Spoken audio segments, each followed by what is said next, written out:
Hey, and welcome back to the podcast. We're here with return guest Barbara Ingrassia, and she is from managecopyright.com. And we're going to be talking about the super exciting, action-packed topic of our copyrights, but also how they relate to ChatGPT and artificial intelligence, and how we can make it fun and entertaining for us. So, Barbara, glad to see you again.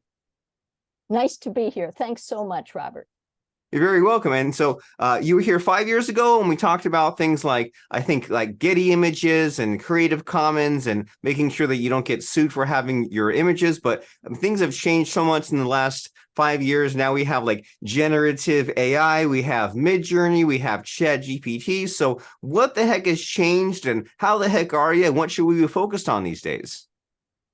Well, thanks for asking. There have been quite a few changes from 2018. For example, January 1st, 2019, suddenly we had works entering the public domain in the United States again after a 20-year drought. And we now have opportunities to register with the Copyright Office groups of published and unpublished photos and short literary works. The idea that some things are born digital and aren't going to ever be in a print physical copy. So how were we going to protect those? Because publishing always meant distributing and authorizing people to distribute and renting and leasing and that kind of thing. And so now we have the opportunity to register groups of blog posts, social media posts, poems, short literary works. So some things have come a long way. Now there's also the Copyright Claims Board, and you can take your case about infringement to this panel of 3 people. The damage limit has to be $30,000, but that makes that whole process of going to court a little less onerous, a little less expensive.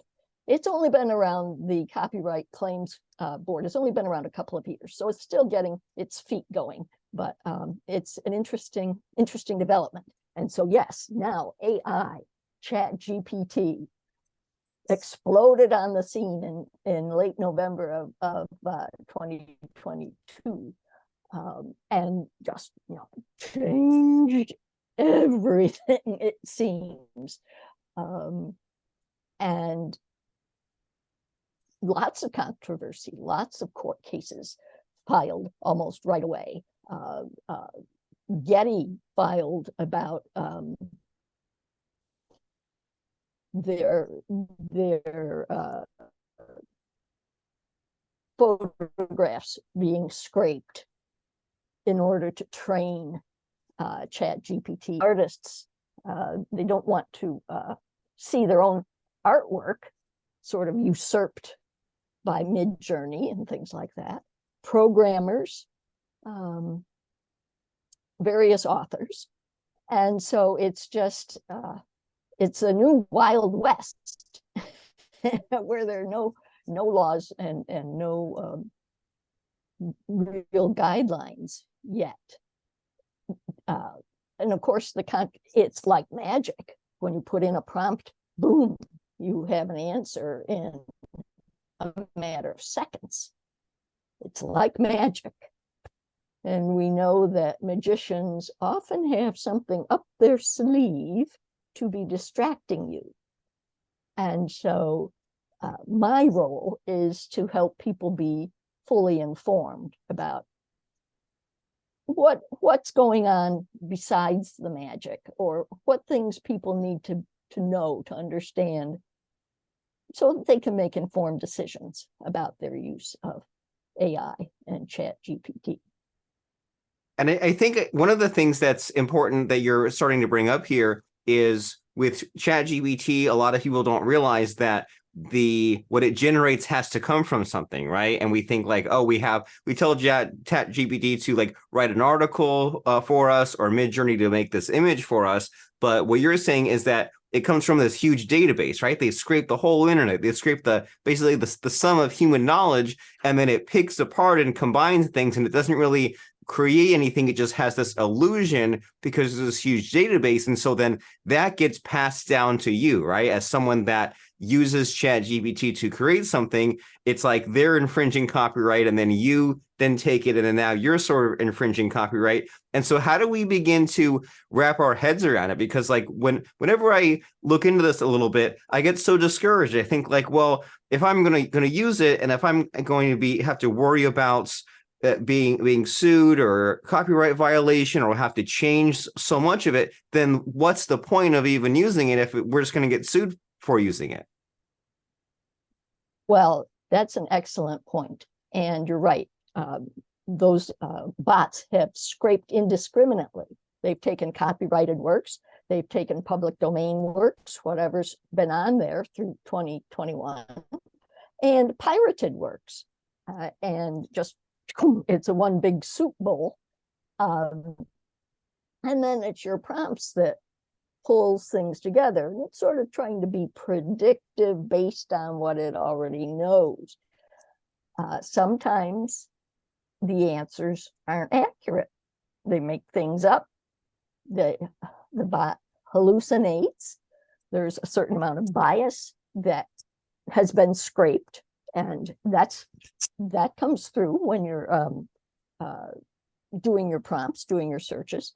So it's not something that you can rely on 100%. You always need to be fact checking. You can't accept what it says as the truth. One of my objections has been that you can't tell what the sources have been. You know, Wikipedia may have its strengths and weaknesses, but at least you can go down to the bottom and look at the references and track through those. And you can't do that with ChatGPT and those related bots.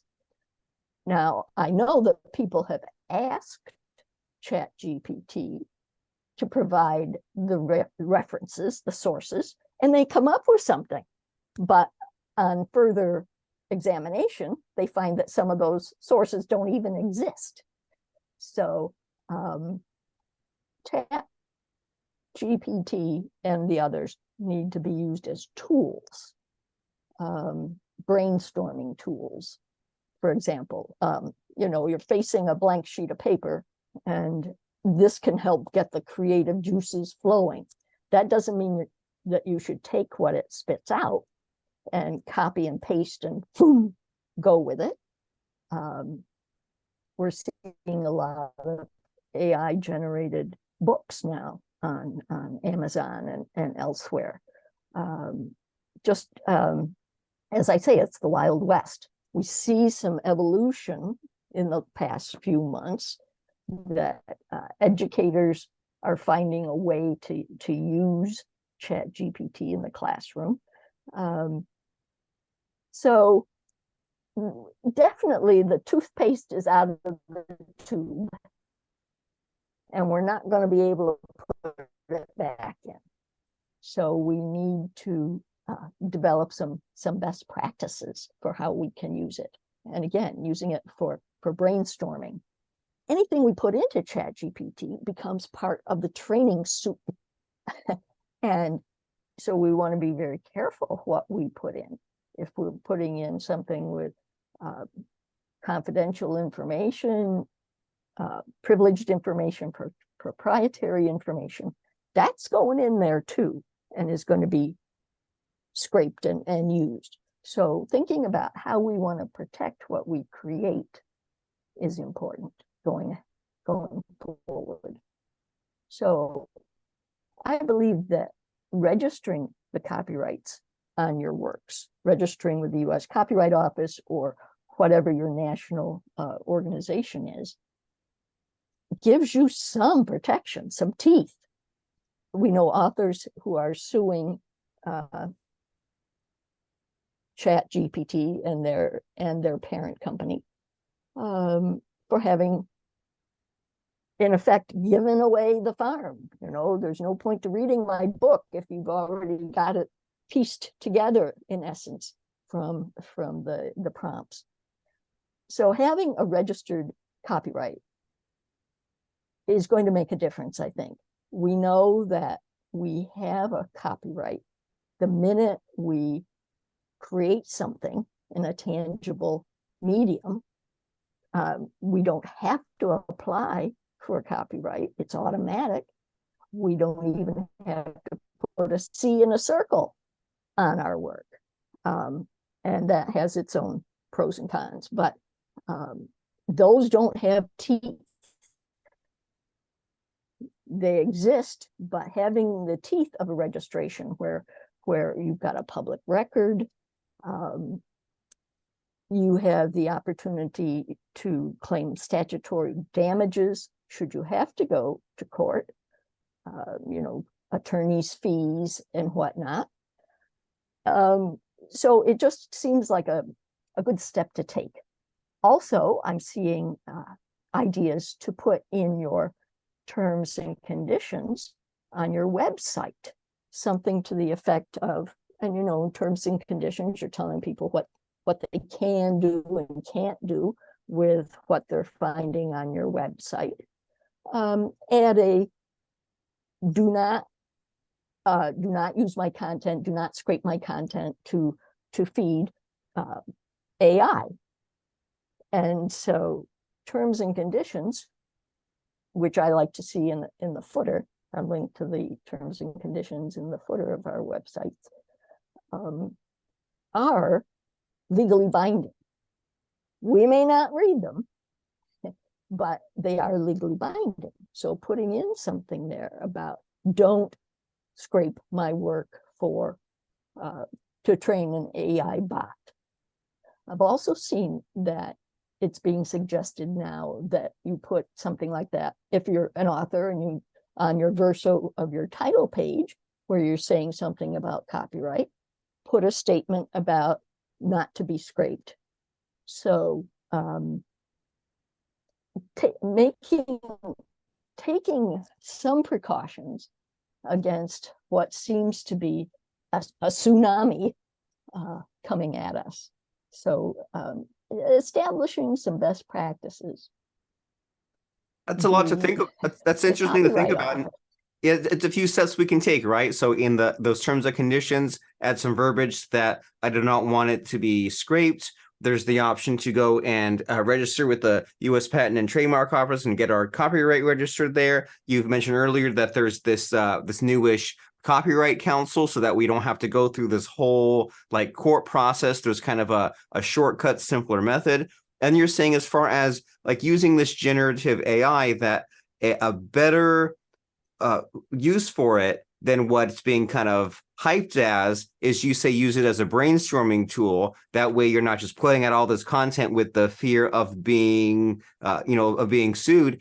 And I find that like that's what I've been using it for more often than not, because like when I try to make a blog post, I kind of ran into the same problems you said. I said I have to check all this stuff and I'm not sure if it's accurate, and sometimes it gets a little too close to the hallucination and I don't like it. But then if I say, well, give me some ideas, help me think this through, critique my existing writing, then that's a fun use for it. And so you mentioned though about how some people like put out books using ChatGPT, and something that kind of gave me a little bit of pause the other day was I went to go put up just some regular book on Amazon, and they had a checkbox now saying like, did you use AI to generate this book? And so I got me to thinking like, well, do I have to check that box if like AI helped me, or if I used AI and then I like edit it and made it my own? Like at what point, what like percentage of a change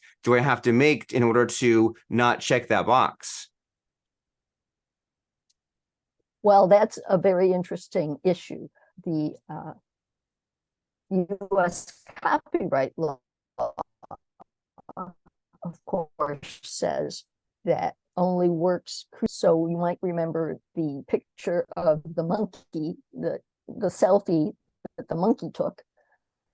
And because it was a monkey, he clicked the shutter, and the photographer who set up all the stuff had gone off on a break and he didn't click it. So he couldn't have copyright in it either.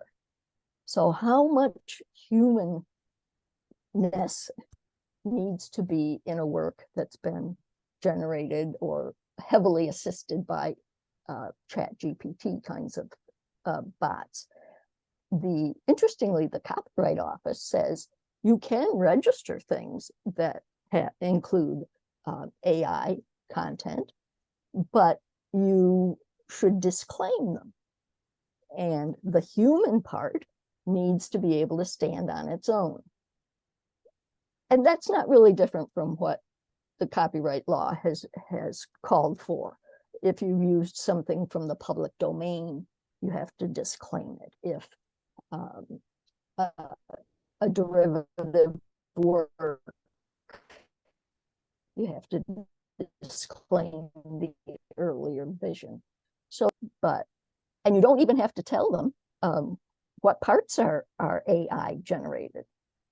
But should things come to court, that would be a different situation. But the idea that if the human part of the work can stand on its own, then it can be eligible to be registered for copyright. And certainly the Copyright Office has been dealing with this. They have turned down the registrations on a couple of graphic novels and some photographic image kind of things because they were totally AI, and the creator admitted that. So it's a new world. The Copyright Office now has an actual page that you can click on to see what's going on with artificial intelligence. Certainly Congress has been having hearings and, this and that and this and that. Internationally, there's a lot of concern about regulating the AI input. Some countries banned it totally, and some now they are back into the game. So there's a lot unknown as it continues to evolve. So we just need to make sure that we understand what's happening and how we're going to use it, so that we aren't challenged down the road. Making sure that things are accurate, putting your voice into it so that it is a human creation. It's an exciting time. It's a challenging time. As I said, the toothpaste is out of the tube and it's not going back in. So we just need to learn how we're going to work with it and manage it ourselves. There are so many courses now and books and online trainings of how to do the prompts and this and that and this and that. And there isn't enough emphasis on where did this come from, and are there copyright? I just want to be the voice of balance and reason. We see drug commercials on television, and the people are all so happy, and this drug treats X. And then there are the side effects. Boom, boom, boom, boom, boom, boom, boom, boom, boom, longer and longer and longer. And one of the side effects is often it can cause the thing you were trying to treat. So I just see this in a similar way, is making sure we know what all the ramifications might be, and until things come out of the courts, and that's going to be a long time. We have to use some critical thinking to protect ourselves. Yeah, and this is helpful to think about that. There's no definitive answer just yet, and there might not be. And in the meantime, it's just something for us to navigate and for us to be aware of. And I like some of your analogies here, like kind of that public domain analogy, like how, every Disney movie is based on some kind of public domain and Aesop's Fables or Hans Christian Andersen or something. And so they disclose that, but they build on top of that. They don't hide that it's public domain. So that's reassuring when you say, well, if you use AI to assist you, disclose that and don't it's not something to hide from. And so these are exciting times ahead for us to be using this tool. As you said, you can use it for bad or you can use it for good. And so when you mention about the registering with the Copyright Office, like what's involved with that? Like what's the fees and what's the process? And when should we register or not register? Well, good questions. Thank you. Registering something that you really care about, that's central to your project or to your business, really at the heart of things, is something to consider registering for that little extra protection. If you developed a course, for example, I help people register those, because that's a livelihood, and you don't want to see that showing up on somebody else's site. The process is completing an online form,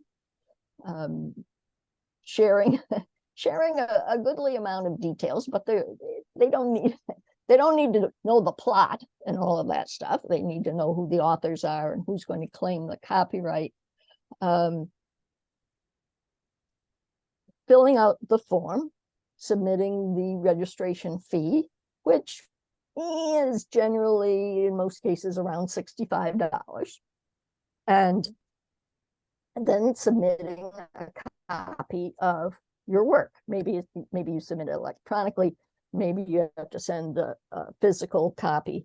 But once they have those three pieces, the application, the fee, and the deposit copy, then they will start work on evaluating your application. But the date that they have all three pieces is the effective date of your copyright. So even if it takes them several months, during COVID, there was a big backlog, but that date when they have all the stuff they need is what would become the effective date if all goes well. So it doesn't have to be complicated, but sometimes you don't want to have to figure out all that stuff. And so that's something that I can help people with. Being compliant, making sure that your defenses around your website, for example, are good and strong, so that the ordinary thieves, I have a pirate's hat here somewhere, the ordinary thieves will be discouraged from trying to penetrate your walls.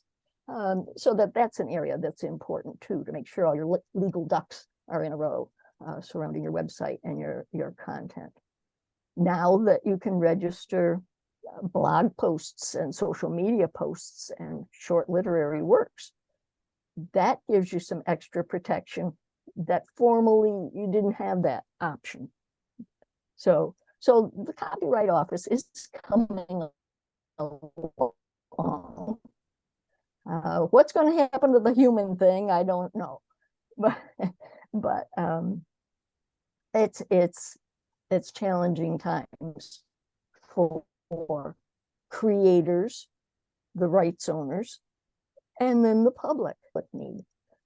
Copyright now in the US is good for life for the author plus 70 years.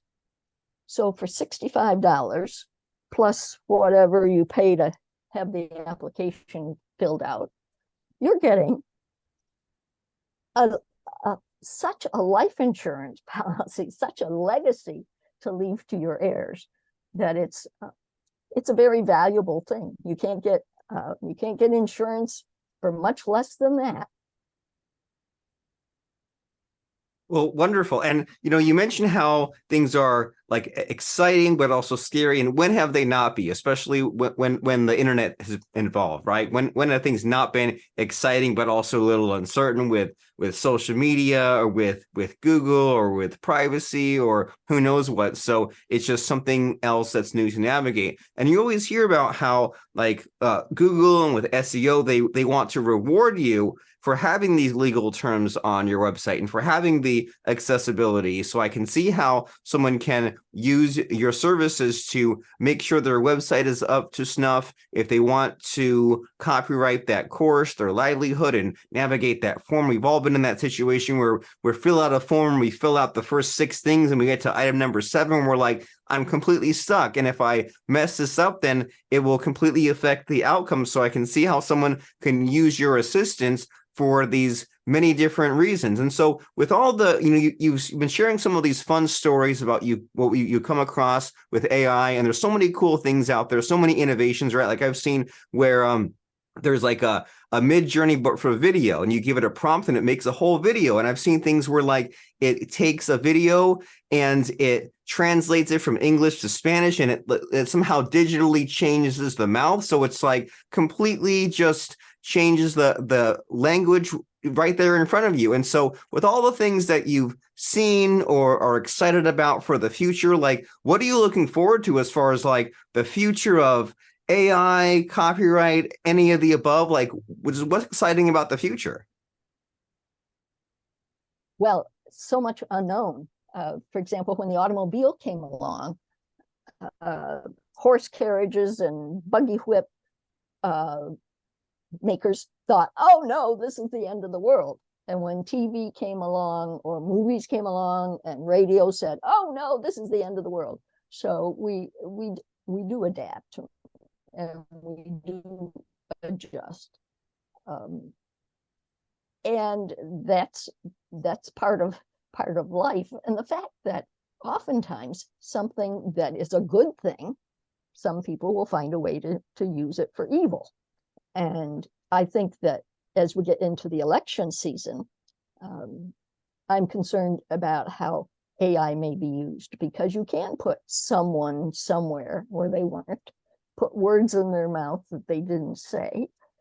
And it behooves us to be critical thinkers, to really see what the source of our information is. And that's where there may be some danger in that, the misinformation, how quickly things can be spread, that many of the so-called inventors of the AI processes are now saying, whoa, we need to slow this down and we need to put some regulations around it. Well, again, the toothpaste is out of the tube, the horse is out of the barn, and so how are we going to regulate that? How can we regulate that? Do we want to regulate it? There's the whole freedom of speech thing that goes around with that. So I think it'll just be exciting to watch. There are some people who love the risk, and so they're going to fly out there and see what happens. Others are going to say, I better be a little careful. And so we have all kinds of people, and it makes the world go round, I guess. And many of these are just other people's problem, right? It's above our pay grade. You and I we say, I'm going to make my websites and my courses and do my speaking and do my marketing, and I'll use what I can. But then as far as saving humanity, I'll leave that to someone else, and policing the deep fakes, well, it's someone else's problem. And so, this is a lot of interesting things to think about. And I've just been like you said, it came out just in like November of last year, and I've probably been using it every day because I don't want to not use it for 3 weeks or 2 months and feel really left behind. Like I use it for things like my marketing, or if I need to send a quick email, I'll just feed in what I want to feed it and say, make something, and I don't like this, make it better, make it shorter, make it longer, and change it. And then it's a productivity boost, right? Things that used to take us like 2 hours to write an email, now it can be done in 10-20 minutes, and we use the tool for good or for evil. And so if someone out there in podcast land says, okay, well, Barbara knows what she's talking about as far as the potholes, the quicksand, the toothpaste is out of the tube, the horse is out of the barn, all these cool metaphors we use, and they say, okay, well, how can Barbara help me in my business? Like, what are the services, the solutions? What should somebody be contacting you about to solve? Well, I believe that copyright skills are 21st century communication skills. We know copyright's been around, But with the internet, it has resurfaced, and we see these cases about music infringement and all of these movies and recording studios and whatnot. And we common people think, that doesn't apply to us. Well, it does. And so taking some precautions, being knowledgeable about what copyright is and isn't. People think, oh, if it's on the internet, it's out there floating around, free to use. Boom. No. And then, so how can you use copyright as you're creating something? And then how do you use copyright to protect what you've put out there? Yes. Do you have the legal protections around your website? I speak to professional groups, and they'll say, oh, well, like trainers, they might be freelancers. And they say, well, now, do I own the course I've created, or does the company own the course? There are all these little nuances. Do I have volunteers creating content for me? Who owns that content?